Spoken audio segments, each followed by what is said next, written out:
पुणेकर, makeup केल्यानंतर काही तासांनी तुमचा मेकअप हेवी, पॅची किंवा केकी दिसतो का?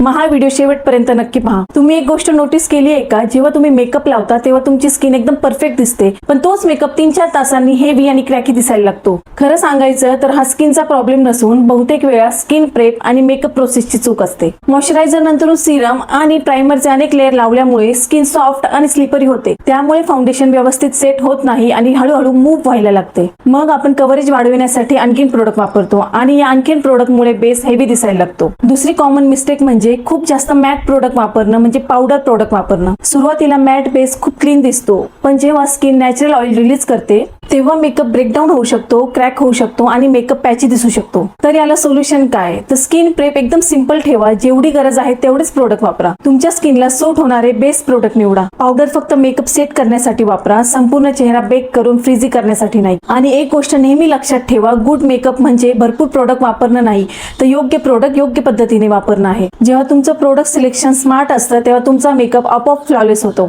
तर पुणेकर, अशाच प्रॅक्टिकल मेकअप नॉलेजसाठी मला फॉलो करायला विसरू नका.